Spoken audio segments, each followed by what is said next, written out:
क्योंकि हमने बचपन से तुम्हें दुर्गा मान लिया, तो उस पद की गरिमा को बचा के रखना मेरा निवेदन है। तो बेटा अच्छा निकले तो माँ बाप को स्वर्ग दे, बेटी अच्छी निकले तो माँ बाप को बैकुंठ दे, और अगर घर की बहू अच्छी निकल आए तो न तुम्हें स्वर्ग जावे की जरूरत आए और न बैकुंठ जावे की जरूरत आए। तुम अगर टूटी टपरिया में भी रह रहे हो तो बात तुम्हें स्वर्ग और बैकुंठ दो ही दिखा दे, जा गारंटी है। अन्ना तुमने कितना बड़ो महल बना लो होए, कितना रुपया कमा लो होए, कहूं बहू ने निकर के भभू का निकर आओ तो तुम्हें नरक जावे की भी जरूरत नहीं है। तुम कितना बड़ी हवेली में रह रहे हो, पर वह तुम्हें नरक से ज्यादा तकलीफ वो घर में भुगवा दे। आज तो किसी किसी का भाग्य जन्म से प्रबल होता है, किसी किसी का भाग्य विवाह के बाद बदलता है। पर जिस चरित्र को हम लोग सुन रहे हैं, इनकी कथा जन्म से ज्यादा नहीं आई। भरत जी का कोई ज्यादा प्रभाव नहीं दिखा जन्म के समय। अच्छा, विवाह के बाद भी कोई चर्चा ज्यादा नहीं हुई। भरत जी के विवाह की भी ज्यादा चर्चा नहीं है। विवाह में सिर्फ जब भरत प्रीत मिलाई गई तब भरत जी का नाम लिया गया। गोस्वामी तुलसीदास जी के पास हमारे महाराज जी लोग सब विराजे हैं। महाराज जी, हमारा निवेदन है, आज के समय में लड़का और बिटिया की कुंडली ने मिलाओ तो मिली मिलाई है। आप भली कह दो कि एक गुण नहीं मिल रहा हो, वे तो मायके से ऐसी दवाई ले आऊ थे कि 36 तो ठीक 72 गुण मिल जाए। पूरी ज्योतिष फेल है इनकी आंखें। बोलो ना हो तो। अब तो सास बहू के गुण मिला ले, कहूं उनकी कुंडली मिल रही है तो गृहस्थी ठीक चल रही है, अन्य इनकी तो मिली मिलाई है। बहुत पहले एक गाना आओ तो कि जितनी चाबी भरी राम ने उतना चले खिलौना, रोते रोते हंसना सीखो, हंसते हंसते रोना। अब जो गाना बदल गया, अगर राम जी की भरी चाबी से आज का आदमी चल रहा होता। एक बात और बताओ, मैं चैलेंज से कहता हूं, दुनिया में ऐसी घटना कभी नहीं घटी होगी कि माँ बाप जिंदा हो और उनके बच्चे अनाथ आश्रम में पल रहे हो। सुना है आप लोगों ने कभी ऐसा? माँ बाप जिंदा हो, गरीब हो, विकलांग हो, बीमार हो, फिर भी वो कभी अपने बच्चों को अनाथालय नहीं भेजते। और आज हजारों वृद्धाश्रम में आप चले जाओ, बच्चे जिंदा हैं और माँ बाप वृद्धाश्रम में पल रहे हैं।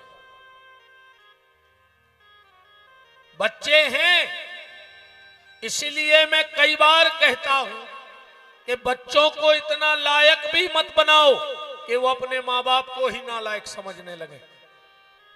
हमने अपने बच्चों को इतना लायक बना दिया कि वो हमें ही नालायक समझने लगे। इतना भी लायक मत बनाओ।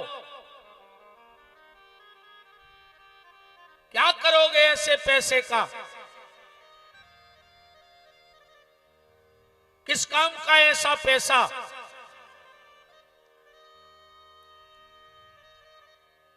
अगर तुम राम जी के खिलौने हो और राम के बताए मार्ग पे चल रहे हो, तो राम ने अपनी 3 माताओं का सम्मान किया है। 3 का, कौशल्या, कैकेयी, और सुमित्रा, तुम एक जन्म देने वाली मां का सम्मान नहीं कर पा रहे हो तो काहे के राम जी के खिलौने हो? तुम अगर कृष्ण के अनुयायी हो तो कृष्ण ने ट्रेवल बड़े दूर भेजा, ट्रेवल बढ़ा दो। तुम तो हमारी आवाज हमारी छाती में घले, हम देखो में ज्यादा जानत नहीं है। हम तो हमें लगे कि अच्छे तेज बोल रहे, इन्होंने सुना पारे नहीं सुना पारे भाई की टेंशन है। अब जो हमें पता नहीं है कि हमें का बढ़ाने और का घटाने,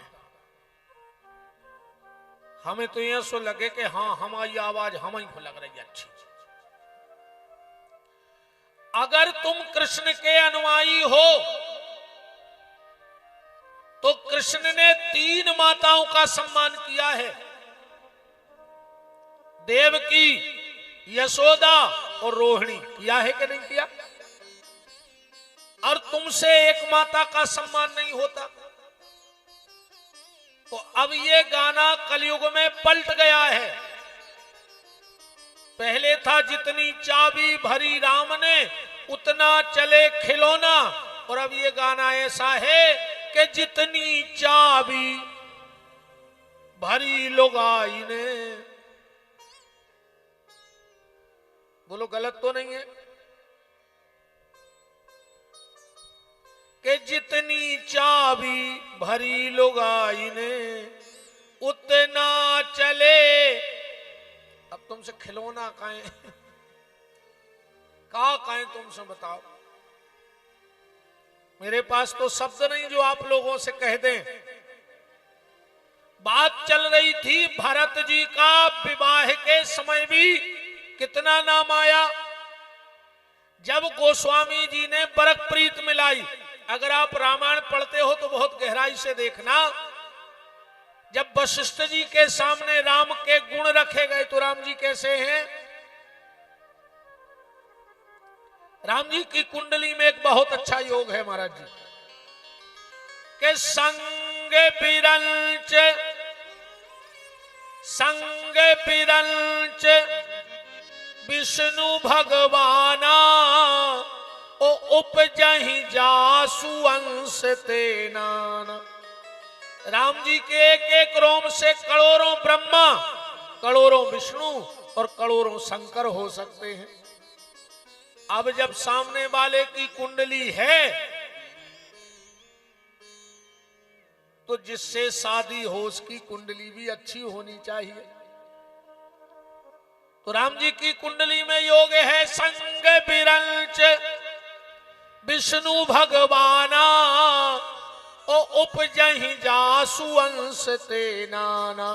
तो सीता जी भी पीछे नहीं है, रामायण पढ़ना के उपजहि जासु अंश गुण खानी ओ अगणित रमा लक्ष ब्रह्माणी।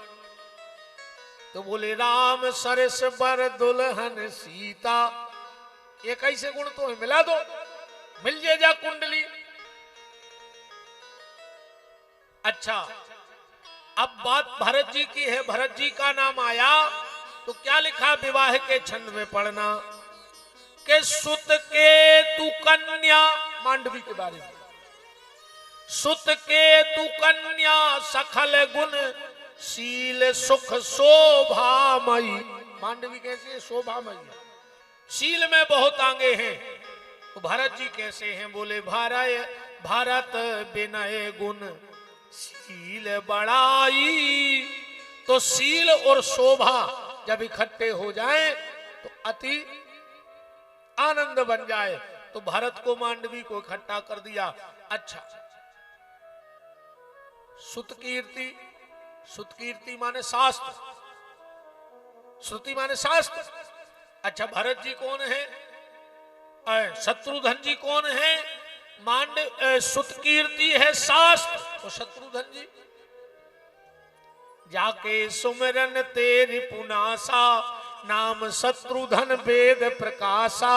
तो वेद को वेद के प्रकाश से मिला दिया, सुतकीर्ति को और शत्रुघ्न को। अच्छा, दिक्कत है लक्ष्मण जी। लक्ष्मण जी सिर्फ उससे संबंध रखते हैं जिनका संबंध श्री सीताराम जी से, जिनका संबंध श्री सीताराम जी से है, लक्ष्मण का संबंध उन्हीं से है। तो गोस्वामी जी ने जब उर्मिला के बारे में लिखा तो ये नहीं लिखा कि राजा सीरथ ध्वज या कपिध्वज या जनक की या विदेह की बेटी है, नहीं। क्या लिखा है उसी छंद में पढ़ना, बोले जानकी। परिचय कहां से दिया उर्मिला का, जानकी लघु भगनी सकल, सीता जी की बहन आए। लक्ष्मण जी बोले तो ब्याह कर ले, क्योंकि राजा की मोड़ी होती हम करते ही नहीं ब्याह, हम करने देंगे। जानकी लघु भगनी सकल सुंदर श्रोमणि, उर्मिला जी को है मणि। अच्छा मणि कौन के लेगा रे, सांपाई के लेगा रे। लक्ष्मण जी शेष नाग आए के नोई। और विश्वास ना हो तो रामायण के बिल्कुल वंदना प्रकरण में बिल्कुल शुरू में 2-3 पेज पलट के पढ़ लियो कि जो सहस्र लक्ष्मण के बारे में लिखा है नाम वंदना में, कि जो सहस्र शीस जगबारो सो अवतरे भूमि भवटारो। तो मणि उठा करके और सर्प को दे दी। बस इतनी चर्चा विवाह में आई। तो भरत जी यहां भी ज्यादा नहीं दिखे, पर भरत जी का चरित्र कब सामने आया इस बात को समझना है। भरत चरित करने तुलसी जे सादर सुने, तो सिया राम पद प्रेम अवश्य होए भवरस विरत। अगर सच्चे हृदय से भरत जी का चरित्र सुन लिया जाए तो संसार से विरक्ति हो जाएगी। जब रामचरितमानस के महानायक, रामचरितमानस के महानायक कौन है? श्री राम। जब रामचरितमानस के महानायक राम जी के पिता की मृत्यु हो गई, तब भरत जी का चरित्र सामने आया। और बात प्यारे वही है, जिसकी मौत बन जाए समझना उसका सब बन गया। जिंदगी तो कोई भी, अरे जिंदगी तो तुम क्या जी रहे हो? बड़े बड़े लोगों के बंगले पे जाओ,